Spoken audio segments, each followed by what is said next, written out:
जाना हमको कभी कबूल नहीं है, ये अच्छी तरह जान लीजिए, समझ लीजिए, सब बोगस बात है। काहे के लिए बोल रहा है? इतना हिम्मत करके फिर मेहनत करके लाला करके हमको किया, क्या क्या कर दिया था ये बिना मतलब का, इनके पिताजी पर सब पर केस फेस करके क्या कर दिया था, अब बिना मतलब का हमको ये करके, और उसके बाद फिर जो हम लोग खत्म किए था, फिर कुछ करने के चक्कर। जीवन भर हम किसी भी तरह से उन लोगों के साथ फिर नहीं जाएंगे। हम लोग साथ जो पुराने समाजवादी हैं एक साथ रहेंगे और बिहार का तो तरक्की करेंगे ही, देश के उत्थान के लिए भी हम लोग मिल करके काम करेंगे। मैं फिर आपसे सवाल पूछना चाहता हूं, क्या राजनीति में ईमानदारी नाम की कोई चीज नहीं है? राजनीतिक शुचिता नाम की कोई चीज नहीं है? क्या बिहार की जनता को आप इस कदर नासमझ समझते हैं कि हर एक साल में आप पाला पलट लेते हैं, पाला बदल देते हैं? क्या मजबूरी है नीतीश कुमार की अगर वो ऐसा कदम उठाते हैं? क्योंकि मैं आपको बतला दूं दोस्तों, खबर यह भी आ रही है कि लालू प्रसाद यादव ने नीतीश कुमार से बात की है। आखिरी मौके पर कोशिश की जा रही है कि यह गठबंधन ना टूटे, ये सरकार चलती रहे, क्योंकि लालू प्रसाद यादव भी समझते हैं कि अगर यह गठबंधन टूट गया तो न सिर्फ बिहार के अंदर महागठबंधन को नुकसान है, बल्कि राष्ट्रीय तौर पर इंडिया गठबंधन को भी नुकसान हो सकता है। मनोज झा जो कि आरजेडी के सांसद हैं, उन्होंने आज पत्रकारों से रूबरू होकर कहा कि नीतीश कुमार सामने आएं और बताएं हकीकत क्या है। सुनिए वो क्या कह रहे हैं। इतना कहना चाहूंगा कि सब जो चल रहा है या जो आप लोग चला रहे हैं वो तो सब देख रहा है।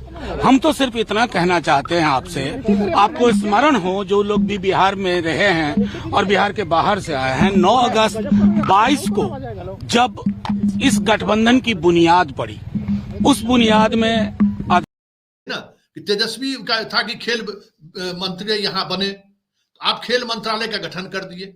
और इतना ही नहीं, एक सप्ताह पहले तेजस्वी बोला कि मेडल लाइए, नौकरी पाइए।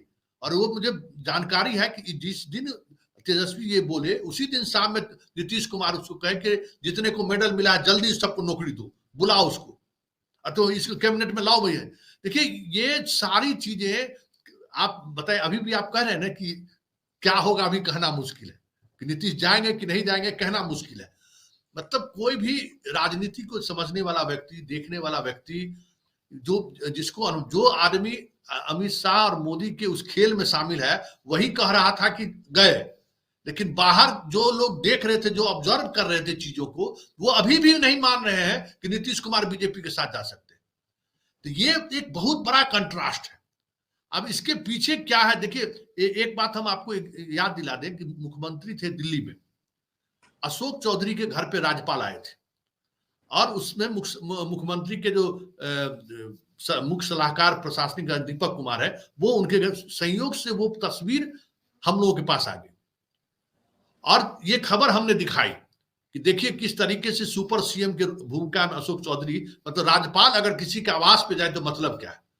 हम ऑन रिकॉर्ड जानकारी आपको दें कि उस तस्वीर का तहकीकात हमारे माध्यम से सीएम हाउस को हुआ कि थोड़ा इसको क्या मसला क्या है।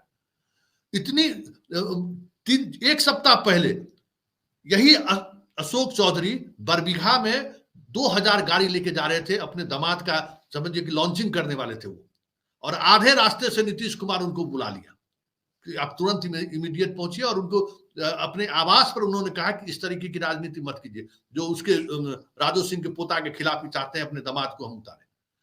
यही बता सकते हैं, नीतीश कुमार और नरेंद्र मोदी ही बता सकते हैं। मगर कर्पूरी ठाकुर के आरक्षण के इस फैसले ने बिहार ही नहीं देश की राजनीति का भूगोल बदल दिया। कर्पूरी के आरक्षण लागू करने के 1 दशक बाद जब मंडल कमीशन लागू हुआ, तब उससे काउंटर करने के लिए लाल कृष्ण आडवाणी रथ यात्रा पर निकल गए और नरेंद्र मोदी उसी रथ यात्रा के सारथी बन गए। प्रधानमंत्री ने अपने लेख में इन सभी बातों का कुछ भी जिक्र नहीं किया। आज जब बिहार से जातीय गणना की मांग पूरे देश के लिए उठ रही है, बिहार में जातीय गणना पूरी हो गई है और जाति के अनुपात में आरक्षण की बात हो रही है, जाति की गिनती से साफ हो गया है कि अति पिछड़ी जातियां और अन्य पिछड़ी जातियों की संख्या 61% से भी अधिक है। प्रधानमंत्री नरेंद्र मोदी कर्पूरी ठाकुर पर लेख तो लिख रहे हैं, मगर इसकी बात नहीं कर रहे। कर्पूरी का इस्तेमाल सरकार गिराने आरक्षण के असली मुद्दों को भुलाने में नहीं होना चाहिए। वे 100 में 60% आरक्षण के पक्षधर थे। इस पर प्रधानमंत्री को अपनी राय साफ करनी चाहिए। आरक्षण लागू करने के कारण कैलाशपति मिश्र ने कर्पूरी ठाकुर की सरकार से इस्तीफा दिया था, यह तथ्य है। बिहार बीजेपी के पहले अध्यक्ष भी थे। कैलाशपति मिश्र 1995 से 2003 तक राष्ट्रीय स्तर पर बीजेपी के उपाध्यक्ष बने रहे, राष्ट्रीय सचिव भी रहे। फिर 1 साल के लिए गुजरात के राज्यपाल बनाए गए 2003 से 2004 के बीच। कैलाशपति मिश्र बीजेपी के महत्वपूर्ण नेताओं में से रहे हैं। 2016 में मोदी सरकार ने कर्पूरी ठाकुर को भारत रत्न देने से बहुत पहले कैलाशपति मिश्र के नाम से एक डाक टिकट भी जारी किया। कैलाशपति के इस्तीफे से कर्पूरी ठाकुर की सरकार गिरी थी।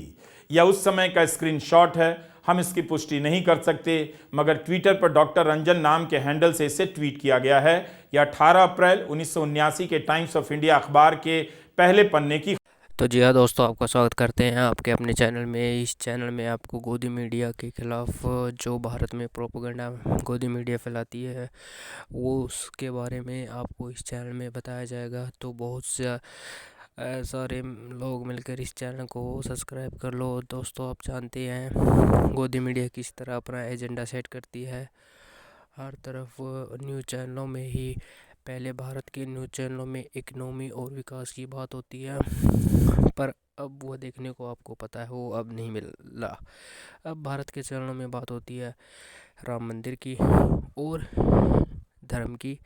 उसने उसको कहा, उसने मेरे धर्म को ऐसा कहा, उसने मेरे धर्म को ऐसे कहा। इस बारे में चर्चा आज टीवी चैनलों पे हो रही है। पर क्या ये सही है? क्या ये सरकार हमें शिक्षा और रोज़गार के मुकदमों से बहका रही है? मुझे तो दोस्तों ऐसे लग रहा है कि ये हमारे शिक्षा और रोज़गार जैसे मुकदमों से ही बहला रही है। गोदी एंकर दिन रात हिंदू मुसलमान करते हैं, ये आपको सभी को पता है, पर उनको मिलता क्या दोस्तों? आपको ऐसी न्यूज़ सुनने से कुछ नहीं मिलता, पर उनको मिलता है दोस्तों फंडिंग। पीछे से इतनी ज़्यादा फंडिंग होती है, आपको पता नहीं, करोड़ों रुपया गोदी मीडिया को दिया जाता है ताकि वो एक प्रोपेगेंडा सेट करे भारत में रहने वाले उन अंधभक्तों के लिए जो सोचते हैं कि उनका धर्म खतरे में है। पर ऐसा कुछ नहीं है दोस्तों, किसी का धर्म कभी खतरे में नहीं आता। खतरे में होता है सत्ता की कुर्सी। जैसे कि आपको दोस्तों पता है 2014 से पहले महंगाई के बारे में पेट्रोल भी 60 रुपये का मिलता था और एक स्प्लेंडर बाइक भी 60,000 रुपये मिलती। पर आज की डेट में दोस्तों उल्टा है, स्प्लेंडर 1 लाख रुपये की होगी और तेल का भाव तो दोस्तों आपको पता ही है। और इसका कारण ये नहीं है कि कोरोना के समय कुछ नहीं होता दोस्तों। देश के अरबपतियों ने, मंदिरों ने इतना फंड दिया था भारतीय सरकार को, पर वो फंड भी अब सरकार दिखा नहीं रही। मतलब वो फंड भी सरकार वो चाट गई है। कोरोना कहाँ होता है दोस्तों? लोगों को लगता है कोरोना है, पर जब कोरोना था तो प्रधानमंत्री नरेंद्र मोदी बंगाल की यात्रा कर रहे थे, ज़ोर शोर से चुनावों का प्रसार कर रहे थे। तो कोरोना कहाँ है दोस्तों? कोरोना कुछ नहीं है दोस्तों। हम लोगों को मूर्ख बनाए रखने के लिए ये सरकार किस तरह से मीडिया का सहारा लेती है, बाबाओं का सहारा लेती है।